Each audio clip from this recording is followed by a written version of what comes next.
Welcome to PHP Podcast. I'm Mike. And this is Orlando, and we're on episode 245, and it's time for a themed episode finally. Yeah. So the reason we haven't been doing theme episodes, we've been really busy, right? There's a lot going on, and we'll have another update episode. But we wanted to talk about the summer, right? Things change in the summer, but as Orlando like the said, seasons or what? Yeah, the leaves are what happens. I mean, I live in a state that doesn't really have seasons, so I don't know. I guess things change, but whatever. It gets hotter, but people often talk about summer slowdown and things getting bad. But like Orlando just said, we've been crazy busy. Part of it's personal life stuff, but part of it is just reselling is still really busy, and we're moving into a time where things change a little bit, and you kind of have to change your perspective and mindset. But we didn't want to just do like another, it's just summer slowdown. Yeah. Or like how to beat summer slowdown. Now, we are titling this Maximizing Profits in the Summer. That's right. So, because it is still possible to have a very profitable summer, but kind of wanted to talk about everything that is kind of reselling encompassed in reselling during the summer. Now, this is going to be, it's crazy. We're entering the 4th year of PHP Podcast. Isn't that wild? That to me is wild.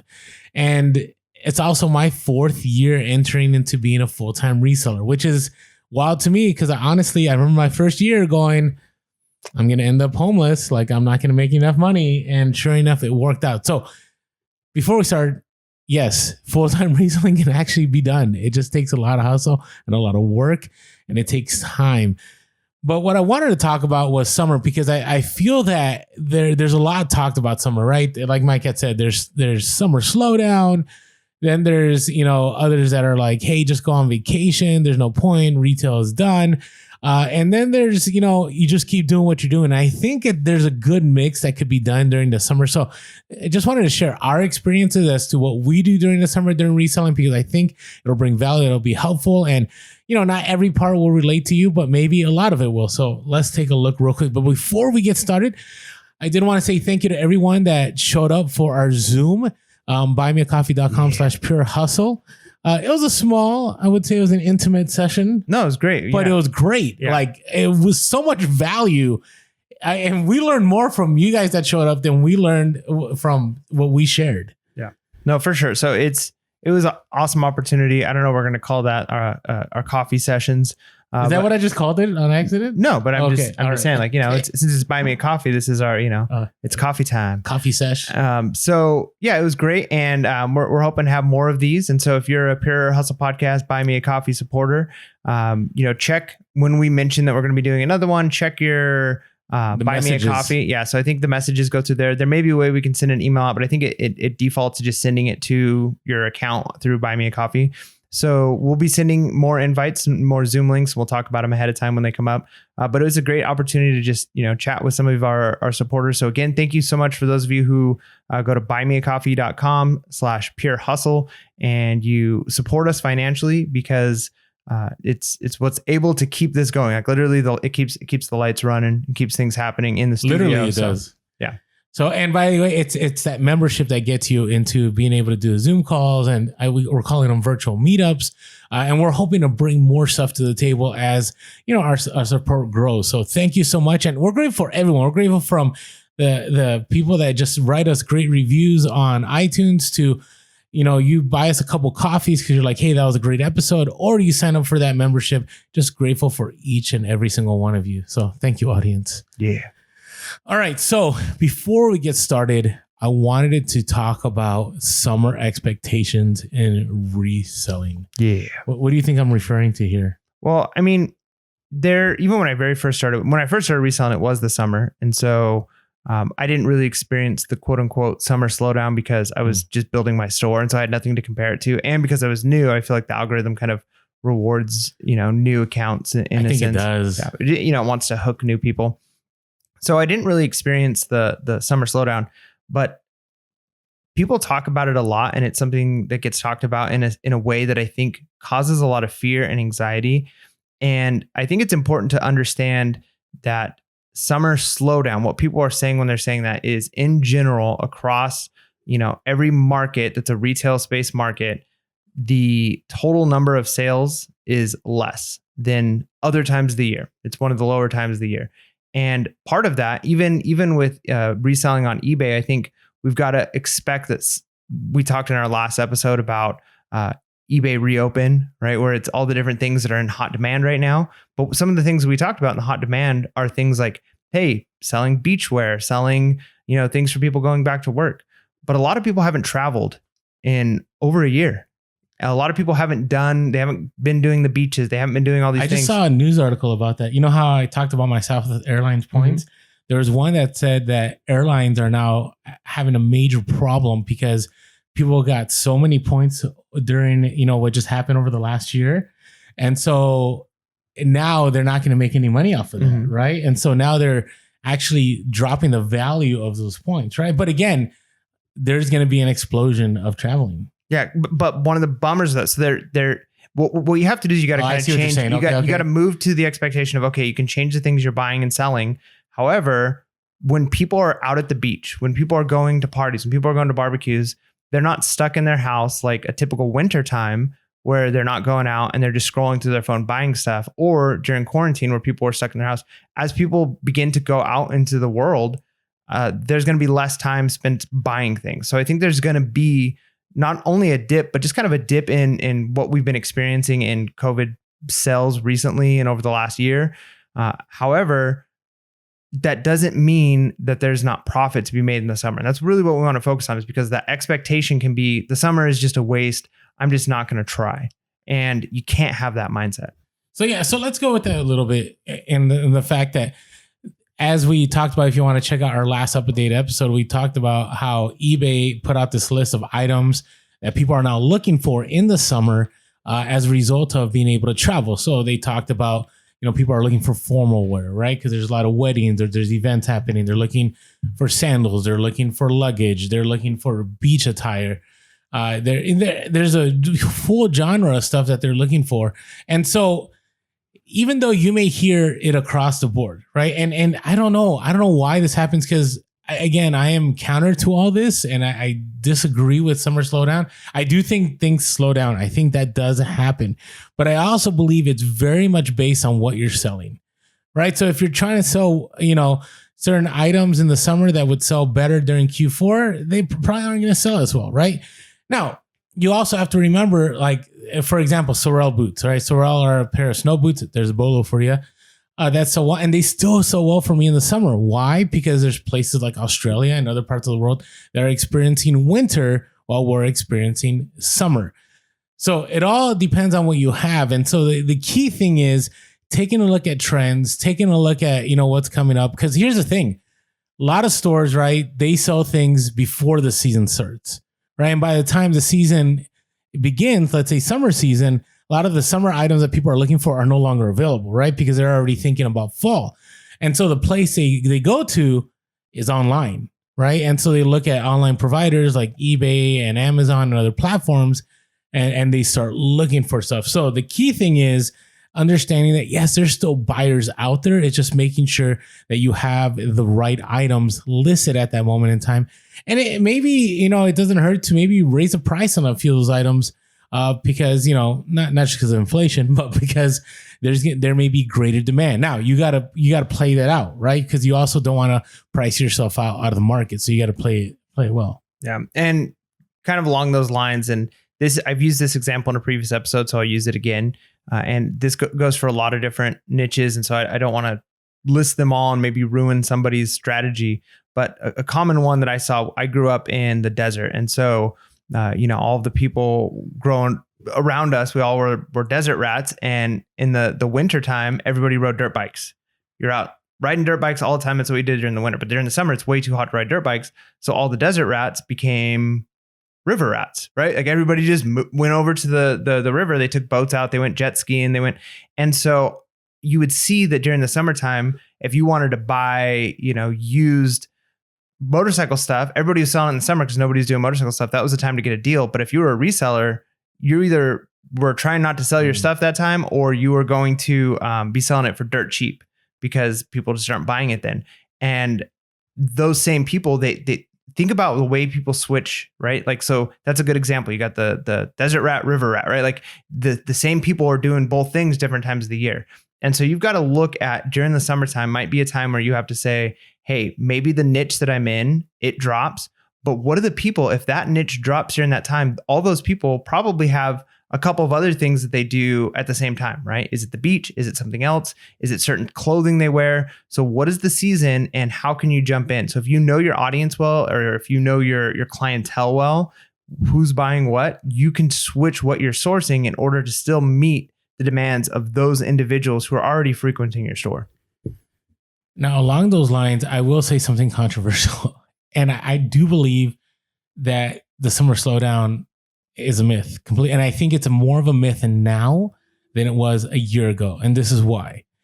Buyer habits have changed, right? We've seen the data that as a result of what took place for the last year, that more people have gone online than ever before. And now people see the convenience of not having to go to a storefront, not having to go brick and mortar. Now, some people still like the experience, but I think a lot more people have become more efficient with their time during this last year. And I think they're more willing to buy online. So I think, and this is just me, and in 3 months, you can say, Orlando, you were dead wrong. And I'm fine with that. But I do believe that we're going to see continuous. I've even seen it in this last 2 weeks of June. I have not listed, and I've had more sales the last 2 weeks of June than I've had all year. Yeah. But that still doesn't mean I feel like you got to be careful when you say that, because again, you might be experiencing sales right now, but you can't deny the statistics. The data are very clear that people spend less money in the summer than they do in the winter. True, but there's new data from this last year that people are buying differently. But last year was a unique situation, right? Buying differently doesn't mean that they still spent more money Q4 2020 than they did the summer of 2020. Yeah, true. I don't think we're going to have Q4 numbers in the summer, but I do think that individuals have now gotten accustomed to, buying on eBay, buying on Amazon, buying online. I mean, I even think about the basics of, I never walk into a Target anymore. The reason I don't is because they have that drive-up service. Like, why would I go into the store? If I can just go online and tell them what I want, and they will go up to my car and hand deliver it to me, there's no purpose in me walking into a store. Yeah, I mean, but I don't think that argument, I think that's a good, buying habits have changed, but I still don't think that means that people are going to be spending as much now. Because like Q4, obviously people are buying for holidays and, whatever. Then the start of the year, Q1, you've got people who are getting tax returns. You have all of that happening.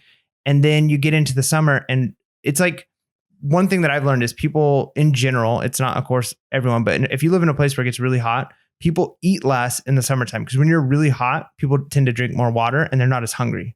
It just people don't eat as much during the summertime. And of course, there's also people trying to like get into summer shape and stuff. But physically, you're less hungry. Your brain sends less hunger. There's something that changes in the summertime. And I think it's the same thing with buying habits. People, if you're on vacation, you're buying things maybe on vacation. But while you're on vacation, if you're on a cruise, you're doing this stuff, the things people do during the summertime, they're not spending money in the same velocity as they do other times during the year. So I think their buying habits might change, which might have moved people over. But then again, if buying habits have changed across the board and more people are buying online, then all of our other seasons of the year, all of the other quarters of the year are going to still be higher than the summer is going to be. And of course, it's going to be, your niche dependent. If all you sell is sandals and sun hats and sundresses, then of course, summer slowdown is not going to be a thing for you, because that's when you're selling items. But in general, I think summer slowdown is not a myth. I think you just have to recognize that it's going to be lower, but then what do you do about that? How do you go about attacking the summer so that you still maximize your profit throughout the year? So let us know in the comments. What do you think? Do you think Orlando is crazy? Do you think that Mike is right? Do you think Orlando is too dependent on this last year and that actually things will go back to normal and things will slow down and people will be willing to go back to brick and mortar stores? Interested in your thoughts. I honestly do believe I don't think we're going to have as great a summer as we did in 2020, because that was an anomaly, but I do think it'll be a far better summer than if you remove 2020 than we've had from 2000 to 2019 online. Yeah, but again, I feel like the false dichotomy is we might have a better summer, which again is a good thing. We want to capitalize on that. But if throughout the year, more people are buying online, most of that money is going to go to other times of the year than the summer.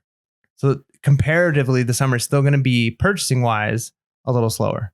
I think, slower than the rest of the year, but it's not going to be slow.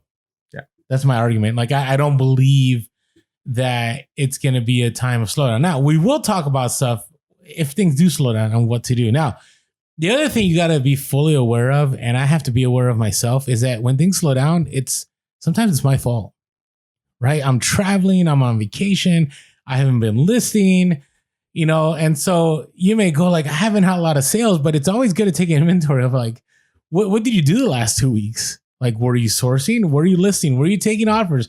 Were you shipping on time, right? Sometimes things slow down because we slow down.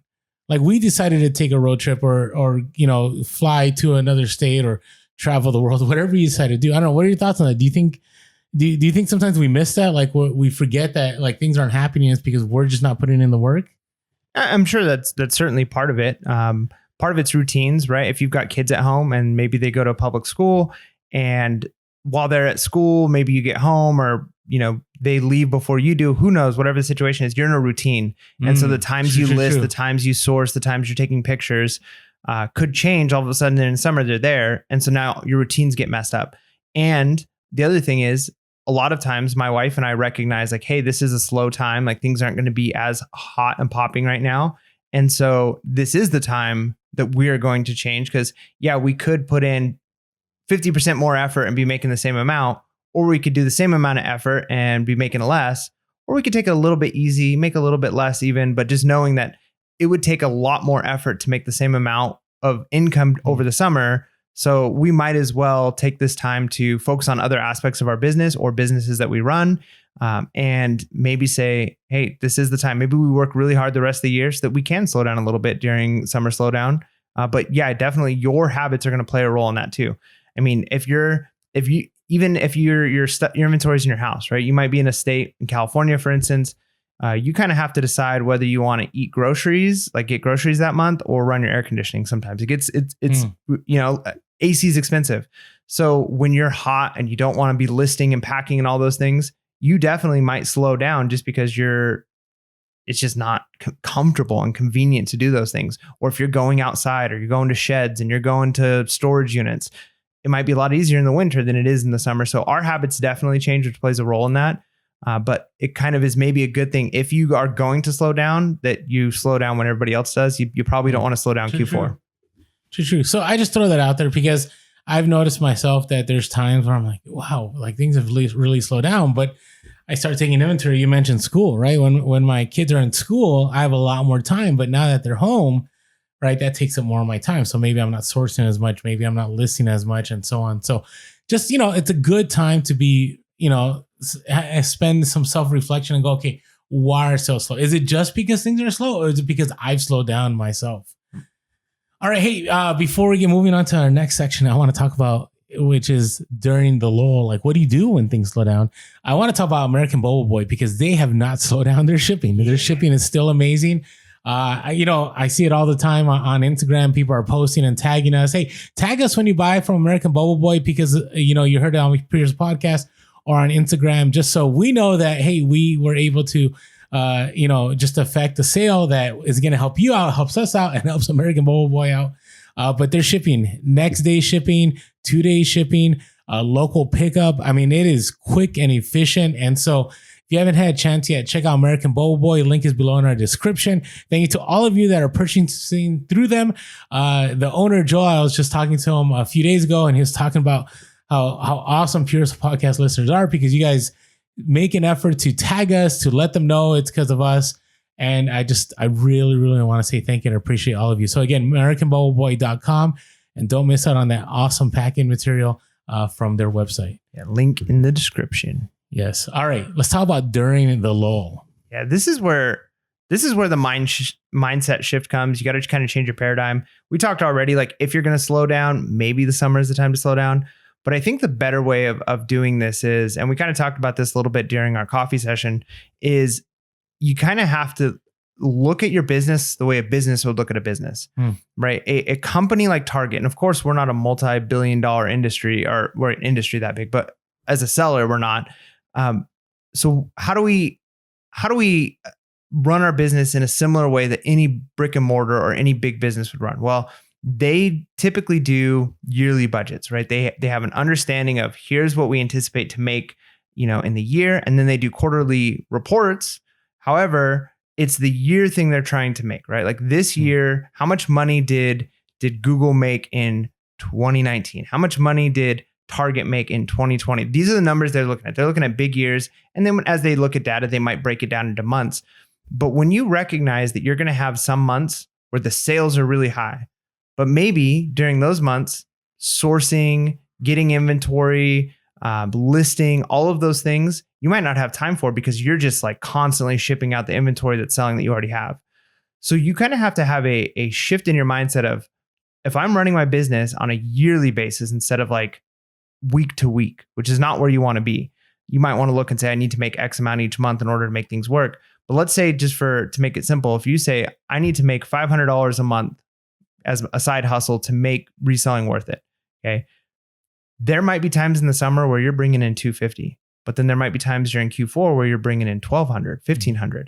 And so it'll average out to be what you're looking for. The thing is, people often have the mindset of, I made a ton of money in Q4. I'm just going to spend it and buy some new toys. And I only needed 500. I made more. I'm just going to I'm going to pay myself extra this month.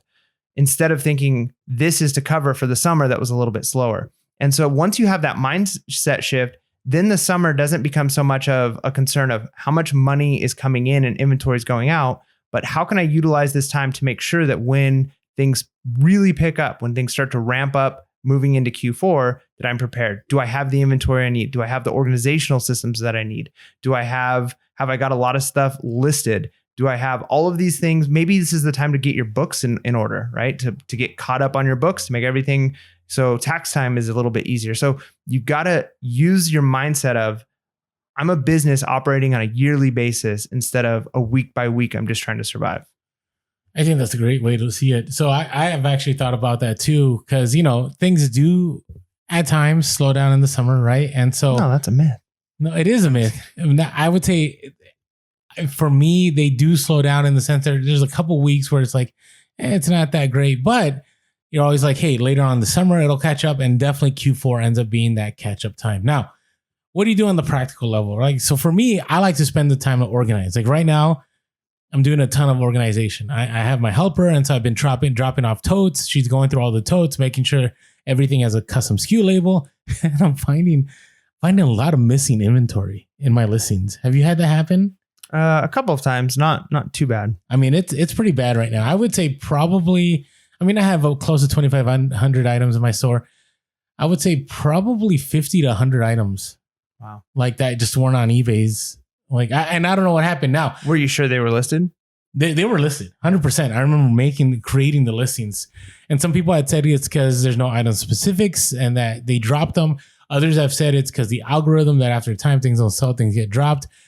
I do agree with others that were saying that sometimes things sell and then you forget to relist them when the person doesn't pay, right? That happens a lot, I think.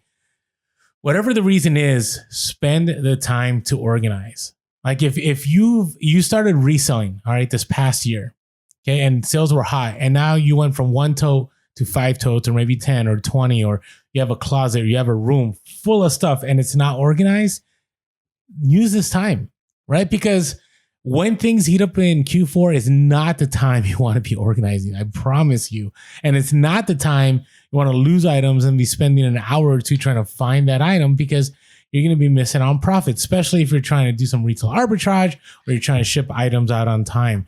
It's also a time to check your shipping supplies. Think about what you use, right? Order now. Don't wait until Q4, because sometimes there's a slowdown from the post office and things do not arrive on time. I order a ton of supplies in the summer, so I'm ready for Q4. And so it's definitely a time to look at, hey, what did I use more this last 5 months and other items? Is there some gaps I need to fill? Are there do I need to buy more tape? Do I need to buy more boxes?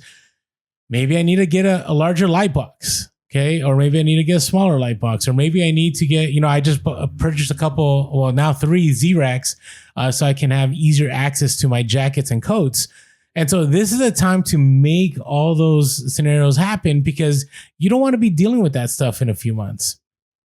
Now, the next thing I want to talk about is maybe it's time to branch out on your sourcing, right? The fact that at this time, maybe there is a lull for you, and maybe now's the time you can go to the thrift store and spend a little more time, research the items you haven't looked at for. If you haven't sold on Amazon before, maybe now's the time. There is Prime Day during the summer. And so I think it's happening right now, isn't it? Is it right now? Really soon. Or maybe they're just announcing I thought it was June 20th. I think you're right. I think they're announcing the sales for it, because I've seen like all of the Amazon ads of like lightning deal and see what's going to be on sale for Prime Day. Like it's coming soon. Yeah, I think it's like the third week of June. I could be off. My internet is not responding right now, but I'm pretty sure it's really soon. But here's the deal: like, now's the time. Hey, because this is kind of like a primer, right? If you can figure out how to sell on Amazon, it's June 21st. If you don't know how to sell on Amazon and you want to get in Q4, maybe now's the time. Maybe it's the time to, go and do some research and find maybe some hot toys that are selling, or it doesn't even have to be hot toys, right? It could be whatever housewares, or it could be whatever item is out there that is selling on Amazon, and go, you know what? I want to test the waters now. I want to learn how to do merchant fulfilled. So then when Q4 comes, I'm not trying to figure and learn this out, because there's a whole thing. Like, let's say on Amazon, one of the examples that I learned, in the last few years was the best day to do Amazon Prime merchant fulfilled was on Thursdays, because on Thursdays you can ship stuff out priority, and you usually never have to do second day or next day, because it just has to get there by Monday. And if you can ship it out, by Friday morning priority, you're good to go, right? So it's a time to learn other platforms and test them out, and then go, you know what? I'm comfortable doing merchant fulfilled. Or maybe it's a time to finally send in an FBA shipment, right? You send it now, so then in Q4, you know exactly what you need to do. You're not fumbling around trying to get stuff out there. Yeah, or this could be the time where you focus on learning a new niche, right? So Orlando already kind of mentioned you go to a thrift store, maybe you're researching items you don't normally research. But if there's something you've always wanted to look more into, like I've got a lot of niches, I've been getting into tools. I've got a couple of videos on tools already. But there's a lot of times where it's like, man, costume jewelry, I don't really know much about this, or antique pottery or glassware, I don't know much about this. So there's a lot of times where you go places, and that's okay. It's okay to know where you fit in and know the things that you buy, and to maybe that saves you time. But if things are slow and you're like, you know what? I walk into the store and I know shoes and I know vintage clothing, and I'm just not finding it, or I'm not finding the things I normally pick up. Spend that time to learn a new niche, because within a year or two, you might realize, hey, now I've got another thing that I can pick up, and that expands the total amount of potential profit you can make every time you go to a garage sale or an estate sale or a thrift store, or even buying pallets, right? If you're like, man, I don't know anything about, power tools, but here's a pallet of stuff, and I wouldn't buy it because I'm going to waste my time. But once you've sold a few things, you'll be like, oh, that's worth money. That's worth money. So it expands your ability. And if you've never done things like pallets before, now might be the time to say, you know what?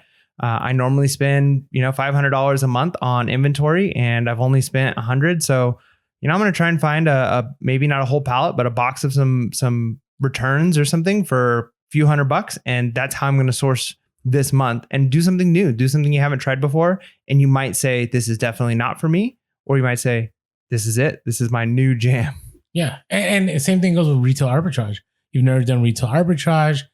You just want to test it out. I think now is the time, because again, you might go, hey, I've done really well doing it this way, but things are kind of slow. This might be something that you learn that you can like fill in those gaps in the summer, or, in the winter, or whatever it is, to help you out.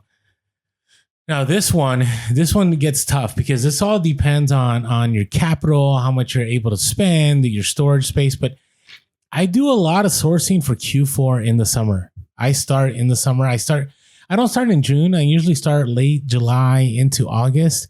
But one quick way to do this is go on Terapeak and see what sells well during Q4, right? What brands sell well as far as like clothing, or what kind of shoes sell well. Because some of that stuff may be at a lower price, right? You may be able to even do some retail arbitrage at the outlets because things are clearancing out. Now, it's going to require you to buy and hold, right? So you got to be aware that I would strongly not recommend buying stuff on credit cards, because that would mean you're carrying the interest charges and your credit score is going to go down. If you've been listening to us for a while, you know I had a whole summer where I bought out Toys R Us in June and my credit score got down to, I think got down like the 600s. And, it bounced back, but, things just kept getting worse and worse because I had dropped a lot of money. So be careful. But I would say definitely look at sourcing, because you want to be ready, right? You don't want to end up saying, okay, Q4 is here. All right, time for me to start sourcing. Now, there are some things you have to wait for, right? The hot item, the toys that people are looking for. Generally those are kind of hard to guess. Some people play that game, and I think it's like a roulette wheel. Like if you buy up a bunch of toys and you're like, I think this is going to be the hot thing. I don't know. Unless there's previous history to it, it's kind of hard to be able to do that. But I strongly recommend thinking about whether you're sourcing for retail arbitrage or whether you're sourcing for secondary goods. It's definitely a great time to be sourcing, because not everybody's out there looking for stuff. So have you done any of that at all? Like bought ahead? No, I mean, it's too dangerous, especially with things like toys, to try and buy that. I agree with toys. Yeah. Now, there are other things where there's tried and true where I'm like, these things sell during Christmas time, and I know they do. And I don't mind starting to pick them up now. Now, it's really tough to pick up things that I know are kind of like gag gifts or things that people are going to buy for white elephants. I always bring that up because that's something this last year didn't happen because there weren't as many parties. But I'm not going to pick up the white elephant gifts in January, February if I know they're just going to sit all year. But as I start getting closer to Q4 and I'm like, you know what, these things sell, or things like Christmas sweaters and that kind of stuff, I'll start picking up that stuff now, or things that might be good for Halloween. Like I picked up one of my ride along garage sale videos, and I picked up that really creepy doll, that creepy Pennywise. Yeah. That thing, I've had quite a few offers on that are pretty good offers, but I know I can make more. And I'm like, you know what? I'm okay holding this closer to October. I'm kind of surprised because I know for a fact that it's going to sell full price in October, right? Because it's going to be Halloween and doesn't take up very much space. So there are definitely certain things that I'm like, I'm willing to start buying them now. Now, if I was going to drop that kind of money, I probably earlier on in the year wouldn't be dropping that kind of money on stuff that I'm hoping to sell on Halloween or Christmas. So I think that I do start to buy early. And I think summer is about the right time for those seasons, right? We come into a lot of holidays, right? You're coming into a lot of different celebrations. And even things like 4th of July, right? What are some things you can maybe be picking up, or people are going to be having barbecues and stuff like that. So I'll pick that stuff up a little bit early and shift towards that. And Terapeak is a good use that you can use. And then also just past experience, right? There's certain things that I buy at Target or Walmart that I sell on around Christmas time, and they're usually not in stock all year round. But as I start to see them come into stock, it's like, all right, I'm picking these up now because I know they're going to sell and they don't take up too much room. Agreed. All right. So we're about to get to our last section about maximizing, but we do have our hustle of the week that we need to talk about. But before we do that, hey, if you haven't been following us on social media, we are Pure Hustle Podcast on Instagram, Facebook, and did I forget the other? TikTok. Twitter? No, TikTok. So we haven't been on TikTok much. I'll admit it's probably been like a month, and it's just because the move and everything. And so we need to get back into making TikToks here eventually, or I need to get back into it. And TikTok's changing. Like, did I talk about this? Like pretty much every TikTok is somebody talking. So maybe they need to change the name. No pun intended. All right. Also, you can find us on, we're not on Clubhouse that much. I think Clubhouse is a great app. I think people still use it, but we're on there sometimes. But we're also Twitter. So Clubhouse and Twitter, we are Pure Hustle Cast. If you ever want to get a hold of us, though, I strongly encourage you. We are very active on Instagram out of all the platforms. We're trying to keep up on all the platforms. And we're grateful for everyone that follows us on Facebook and the other platforms. But Instagram is our go-to for now until we can eventually, get back to the other ones. Also, if you want to leave us a phone call, 619-738-1170. That's 619-738-1170. We've had people on Instagram DM me and say, hey, can we share bolos? And I'm like, hey, if you want to call it in, we'll play it on air. So, hey, feel free to call us, or if you have any questions, you can always email us to purehustlepodcast@gmail.com. It's purehustlepodcast@gmail.com. And as always, we're grateful for all the reviews.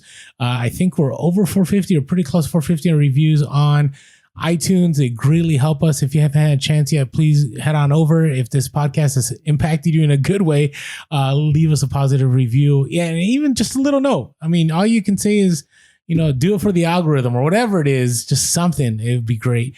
And we're also grateful just for the fact that our YouTube keeps growing. And thank you to all of you that subscribe, hit that like button. And most importantly, I think it's that bell notification. Yeah, so that's how you're going to know whether or not we're dropping new content. And we've been pretty consistent. Usually it's Friday or Saturday, we're dropping a video.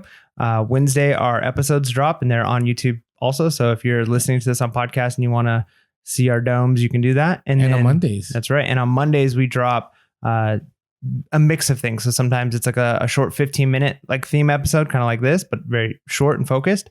Sometimes it's something different, a how-to video. So definitely hit that bell notification. Otherwise, you're not going to know. And I think I haven't talked to Orlando about this yet, but I think we're going to do another live here before too long. Yes, because we finally can. Yeah. So I'm excited about doing another live. So if you don't have that notification, you're not going to know when we have that stuff planned. So definitely hit that notification. Oh, I'm so looking forward to live. I miss hanging out with all of you guys. It's been a minute. It's been like 2 months of a minute, or maybe more. So looking forward to that. And by again, I know I already mentioned this, but one of the reasons is because of buymeacoffee.com/purehustle. We got internet up and running. We got lights. We got everything going. So really appreciate every single one of you. All right. Are we ready? Yeah, we are ready. Come on, hustlers. It's the freaking hustle of the week. DJ Mike in the house. What? All right. Bring it. Our first one comes from Jonathan Lynch, IG handle at the Golden Merchant. So usually does retail arbitrage, but he's a repeat guy. Nice. Usually does retail arbitrage, but decided to do thrifting. Welcome to the dark side. Came across a huge lot of boxing gloves and groin guards. Now those are important. You definitely, you probably want those. Paid $75 for a set of 5. For several sets, about 5 of them, and selling a set for $450. So they're Grant Worldwide boxing gloves with groin guard. That's called Orlando's typo right Gotcha. There. And has turned $75 into $1,600 in sales. Holy smokes. Definitely a bolo. Like I looked them up online and I'm like, what is going on? Like, because I've looked at boxing gloves before and I'm like, what? And sure enough, yeah. If you look at Grant professional boxing gloves go for good money. So a nice pickup there, Jonathan Lynch, the Golden Merchant, for that pickup. And by the way, here's the thing: he diversified too. Like he is known. I can't share what he sells, but he's been killing it selling a lot of retail arbitrage items. And then he went to the thrift and it supplemented his income even more. Yeah.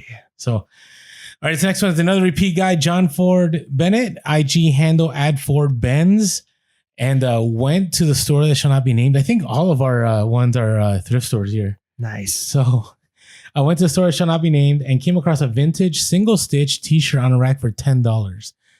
And to this day, I can't say I haven't found an expensive shirt, but I haven't found like a vintage single stitch shirt that goes for a lot of money. I think I've sold some for 50 or 100, but this one was, he listed it. It was let me take a look. Sorry. Looking back to when it was a vintage Nirvana Kurt Cobain death certificate t-shirt. It's kind of dark a little bit there. Yeah, it's pretty dark. Right. And this is easy to miss. So you should definitely look this up on eBay. Again, Nirvana Kurt Cobain death certificate t-shirt.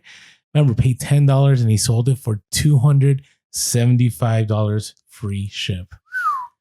Yeah, you're definitely gonna be doing a little bit more thrifting, I'm sure, after a sale. I know. I gotta tell you, maybe Mike and I just don't know what we're looking for. Maybe it's just not a thing in San Diego, but I can't think of a single time I picked up a t-shirt that was worth over $100 in San Diego. Yeah, but even that $100, it's not bad. No, it's not bad. $275 is not bad at all. That's great. Good job, John. All right, our next one comes from JP, IG handle @Northwest Thrifter. Was also at the store that shall not be named, and came across a pair of Nike Air Jordan shoes for $15, listed on eBay, and sold a pair of Nike Air Jordan one-off white shoes. Jordan 1 off-whites. Jordan one-off No, white. it's off-white. One-off white. No, Jordan 1 off-white. Jordan 1 off-white. No. I'm just kidding. Stop. For $1,200. So $15 to $1,200. That is a one-off for sure. The fact that you're able to pick up a pair of shoes for $15 and sell them for $1,200. I mean, you know, I was pretty happy when I, you know, pick up a pair of shoes for $4 and they sell for like $150. Of course, yeah. But to be able to pick up a pair of shoes and sell them for $1,200, that is definitely hustle of the week level right there. Yeah, great job, JP. And again, those off-white shoes, like you never know. Like that's why I always say research. Like don't get so comfortable, because if you were to look up these Nike Air Jordan 1 off-whites, like some of them you can tell that they're money, and some of them you're like, it's just a basic pair and you might not pick them up, right? So yeah, all right, Northwest Thrifter. That's again, I've picked up shoes that are money here though. I can say I have done that in San Diego. So all right, what is your hustle of the week? So that video I was talking about where I picked up that scary doll, I think it was at the same swap meet. So I went to a swap meet, and one of the booths. What's awesome to me is that you sourced at a swap meet profitable items. I have yet to fail at the swap meet. Not that I always walk away with huge amounts of profit, but like I'll usually walk out and like I at least made $100, right? So I've never like walked in and completely lost, right? Like I usually make a little bit of money. But one of the booths that I went to is not my typical booth that I would go to. Like this is clearly somebody who like resells like their booth that, you know what I mean? Like some booths are obvious that it's just like somebody clearing out their garage, and other booths it's like they're here every single week. And in fact, the person that I bought it from, I bought two different things. One of them was a Raytheon Ray 100 submersible handheld radio. It's like a marine radio. And the other thing was a Radio Shack like audio test meter thing. And it was either $10 or $15 for the both. I can't remember what it was. If you watch the video, you'd be able to tell me whether it's 10 or 15, but it was either $10 or $15 for the both of them. And I've sold both of them already.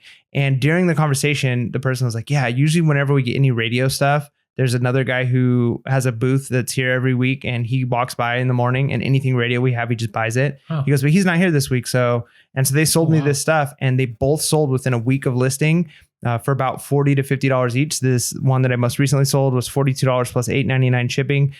Didn't have the charger to it, but it worked with batteries. I put batteries in. Oh, I should have checked with my wife if she took the batteries out. I might have given him some AA batteries too. So he might have got a deal on that. But either way, it's always nice when you can do something like that. And it just goes to show, like, there's some booths 100% I won't stop, because it's very clear it's just like racks of like similar things and they're trying to charge high prices for. But some of them, they're in between. They'll be willing to negotiate with you if they're there every week. I kind of consider it like my wife used to be in the marathon running world. And so she worked for a company that put on marathons. So we'd always do trade shows. And every time we'd go to trade shows and put up our booth, we recognized every other person putting up booths, right? Like they were like carnies. They would just travel across the state or across the country. And that's what I feel like a lot of people who do swap meets are. They know each other and they're consistent. But some of these people, they're not just buying things and like have like high-end prices. Some of them recognize that they want to move inventory quickly. And so they're willing to work with you. So I was able to negotiate. I was able to get the price down. And these items turned out to be profitable. So it was a hustle of the week because it was already a pretty good day outsourcing. And then I picked up that crazy doll that I'm going to make well over $150 on. Plus I've made probably a good $80 after shipping and fees and everything on a submersible marine radio and an old Radio Shack that I couldn't test it because the battery, there was corrosion and I didn't have a 9-volt. So I just listed it untested. So Don't be afraid to go to swap meets and check booths that seem to be like resellers, because some of them are willing to make deals because they just want to move inventory. Now, do you think, let's say when you first started reselling, you would have been able to go to the swap meet and be just as profitable? Oh, definitely not. I mean, part of it is now I know certain things to look for, even like tools. So I know you don't do tools. That's one thing that I'm doing more that you don't do. But most of the time there's some booths where it's just like all they have is tools and they know what they have. And other booths is like just random things. And there's just like a little estate clean out or something. Yeah. And there's like some random tools in a box or something. I can now look through a box really quickly. And I'm sure I'm leaving money on the table still, but be like, ooh, here's a Craftsman wrench that's, a good size and it's going to sell for $15. And how much for this? 50 cents. done. Right. So I've definitely learned a lot throughout the time. And then part of it too is my negotiation skills have gotten better.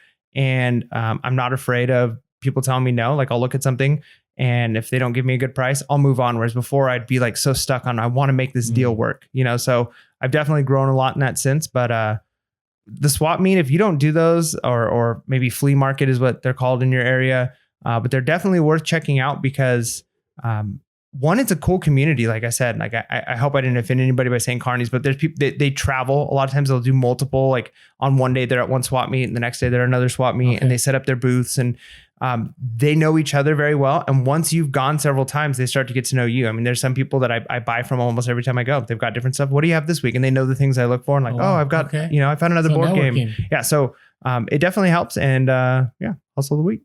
All right. So the only reason I asked that is because I used to go to swap meets like 5-6 years ago, maybe 7, and I just couldn't find anything. Right. But I do wonder if now, based on the knowledge that I have, if I'd be a lot more successful. Oh, yeah, you should go. So I think I'll go. All right. So, I always get shade for like holding on to items for a long time. Okay. So 3 years ago, we're going to start 3 years ago, probably around the same time the podcast started. So we're starting the 4th year. So that would be 3 years ago, right? Okay. I came across a garage sale. And at this garage sale, they had a ton of vintage McGregor. So MacGregor. McGregor. I just had to spell that out. Look it up. You'll find it. Okay. Backpacks. And it was wild because I knew that they looked vintage, and I knew that I could probably sell them for like, 30 or 40 a piece. So I asked them, and there was about 10 of them. And I said, how much would you do for all these backpacks? He's like, you know what? We're just trying to get rid of them. How about $2? And I was like, $2? Sold. Like I didn't haggle. I didn't say anything. And I grabbed these backpacks. I thought these were going to be like instant sellers, right? So here's a problem. 2 things. One is I picked them up, and I'm not a fan. So at that point in time, I didn't have a lot of space. So I didn't even have a light box at that time. And again, we all start somewhere, right? So at that time I was buying the 2 foam boards from the dollar store with the white vinyl table cover. And that was like my setup for lights. And it was always a pain to get that set up. And the backpacks were huge hiking backpacks. So then I would have to like double up on the foam board. Like it was just a lot of work. So I let those sit for like 6 months. I didn't even list them. Right. And on top of that, they had this kind of weird, does hiking material get a weird smell? Do you know what I'm talking about? That weird smell? Yeah. It's called sweat. Is that what it is? Could be. I don't know. So or just sitting in totes. Yeah. I just let it sit out for like a long time. And a lot of the smell went away too. So eventually I got around to listing them during this past year, the event that stopped everything for us. I'm trying to be careful with the algorithm here, right? And so I finally listed them. Now imagine I had these items by the time I listed them for 2 years. 2 years till I finally listed them. At first I thought you said 6 months. You had them like 6 months before you listed them. Oh, did I? Okay, no, sorry. Okay, I thought I was going to list them at the 6 months. And then I remember I was like, never mind. And then I shoved them in I called it at that time, the C word closet. C word meaning what we dealt with this last year. And I kept it there and I didn't look at it. And that's bad. Don't ever hide your death piles because it gets even worse. Then you never look at it. Then it really becomes a death pile. Like you never will attend to it. So when things went down, I listed them. And they sat around, right? It's been a year since things really got crazy. But then out of nowhere, I had somebody, they offered me $130 for one of the backpacks. Now remember, I bought 10 for $2. Okay. Now I think on Insta, I put 25 cents or 50 cents, right? If you average it out, that's what it was. So was it worth me holding on to those backpacks for all the time? 100% yes. Because even if I paid 10 cents per backpack, right? Let's do the math, right? 3 years till it's sold. That's $3.60 in fees that I paid. Okay. Totally worth it. So I sold one. The guy had a problem with it. And he's like, hey, can I get this other one? Can I switch it out? And so always be careful when people ask you to switch out, have them cancel and then repurchase the other item. So they did that. So I sold one backpack for $130. And then the algorithm is tricky because I find when you start selling items that are similar, more items are going to sell around that same kind of group or that same brand name. So the day after, I sold another one of those backpacks for $100 plus shipping. So I spent $2 for 10 backpacks at a garage sale, paid $3.60 in listing fees. Okay, so let's make my total cost $5.60. And in total, I made a net profit of over $200 something, and I still have 8 backpacks left. And I'm pretty sure I'm going to throw it out there. We're going to talk about this in an update episode. 3 more of those are going to sell by the next update episode. Just saying. I think the algorithm does weird stuff like that. So keep an eye out. McGregor hiking backpacks. They are quality backpacks. I just don't know why people weren't buying them, but now people are buying them. So that is my hustle of the week. All right. Let's get to our final portion. Before we do that, though, this is 2 days of me not shaving my head with the skull shaver. All right. Yeah. Right? It still looks clean, right? I think. I don't know. Why are you waiting 2 days, man? Don't be so lazy. I'm moving. Like, things are busy. The skull shaver is so easy. Like if you haven't picked up a skull shaver yet and you need one, and you know if you need one, maybe you haven't admitted it out loud yet. Maybe you haven't said the words. Maybe they haven't come out of your mouth. But you know, I think there's some people holding on, and it's just time to go. And it's time to bring it down. And if you are already doing and shaving your head and you're using a razor, the chances of nicking yourself and hurting yourself and the time it takes is just so much higher, and the chance of missing. Whereas the skull shaver, promo code PURE, you're going to get a good discount. You're going to let them know we sent you, and you're not going to spend nearly as much time. And you do not need to go 2 days because it takes 5 minutes to shave your head. Not even 5 minutes, 90 seconds. Yeah, it's pretty good. And you're good to go. It feels great. No nicks, and it's baby smooth. I'm just gonna say baby smooth. You know what I'm talking about. Smooth. So make sure to pick it up if you need it. And again, you might, and just say it. Just say the words out loud. It'll make you feel better. It's time to cut the hair. Bring it down. It's all right. We've all been there. Okay, so go to skullshaver.com. Bald can be beautiful. Our look at us. Code is PURE, PURE. All right, let's wrap this up here and let's talk about how to maximize. Like, you don't want things to slow down. You don't want to lose profit. You got bills to pay, or you had a vacation you wanted to take care of, or whatever reason you wanted to make money this summer. And the stuff I'm going to talk about is the same thing that applies any time of the year when things are slow. So let's start with the first one. If you don't have an eBay store and you have more than 50 items, I strongly recommend you have an eBay store. And this is why. Run sales. Run sales, run sales, run sales. Even if it's just 15%, right? If you want to up it more, you can up it to 20% or even 30%. It's all up to you about how much you're willing to give up. Now, remember, if you thrifted or you bought these items at a garage sale for like $1 to $2, I mean, what's it going to hurt? Right? If you sell something for $50, like, yeah, you might not sell it for the 60 or the 70 you're hoping for, but that's $50 in your pocket that you wouldn't have if you'd run that sale. Right? So I strongly encourage you to run a sale, and then taking low offers. Now, are you taking more lower offers now? Oh, should we even admit that on this podcast? Yeah. I mean, it's not super low. Like I have some respect. I have some self-respect and I'm not going to give my inventory away. But at the same time, I'm not as stingy, because I think part of it is as you get more inventory, you're not as concerned because you know things are going to sell and you're going to make a lot of money. When you've only got 10 items listed, man, it hurts when you take an offer and it's like, man, you know, but when you've got hundreds and hundreds of items, I agree. Yeah, it's not as big of a deal and you're selling more things.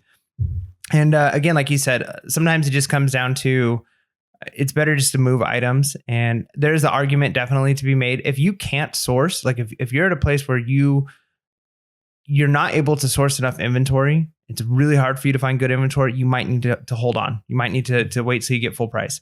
But if you're able to source, if you're able to constantly pick up more inventory, you might as well take the deal and just get more capital and get that money moving in other places. And in the long run, you'll be better off. Now, of course, it doesn't scale 100% perfectly. You can't just say, well, now I'm going to buy, I turned $100 into $1,000. So I'm going to go buy $1,000 with inventory. I turned $1,000 into $10,000 this month. I'm going to buy $10,000. Eventually, you're going to have a law of diminishing return where you're just not able to source as much as you're able to sell. And that's a good problem to have. And that might mean it's time to look at some other ways of sourcing. So, agreed. Now, I will say, you're right. Like I've learned to take lower offers, and I don't know if it's listeners, I don't know, but sometimes I'll get some crazy offers. And again, I will not entertain items that are less than 50% of the offering price. Like unless it's really, really slow, I'll take it. And the reason being, I do believe that it triggers the algorithm. The other day, I shouldn't admit to this. There's a pair of shoes. I think I had it listed for like 90 to 100, and I took an offer of 35. And I was like, oh, that hurts. But then I sold a pair of shoes for 212. Then I sold another pair of shoes for 60. Then I sold another pair of cowboy boots for 40. So would those sales have happened? I don't know, but I do believe that accepting that first initial sale triggered the other sales. Just throwing it out there. Don't know. Let us know in the comments. Is Orlando superstitious or is that facts? So just let me know.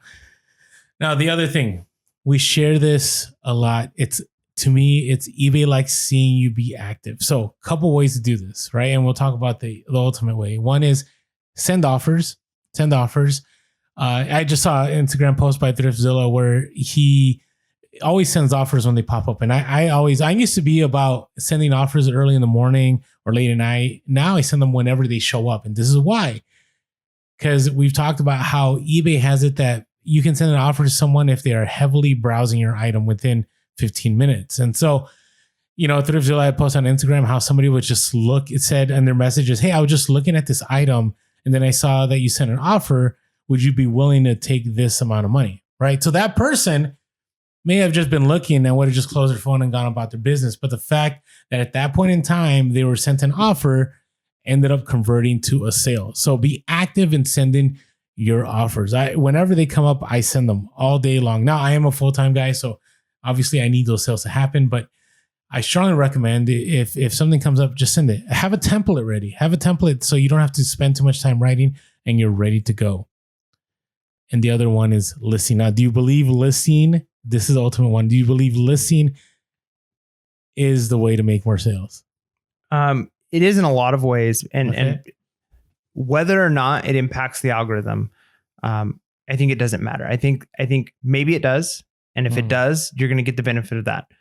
But even if it doesn't, if you've got, and I think I mentioned this on the previous podcast or a previous podcast, and I gave an example of if you're selling 100 items every month or 50 items every month, whatever number it is, and you're able to list at least that many items, chances of getting your sales are higher. Now, if you're not listing that much, eventually those sales are going to drop because the total number of inventory items you have available is going to be lower. And it's like we've mentioned, if you walk into a store and all the store has is 2% milk, every single aisle, every single shelf is just 2% milk.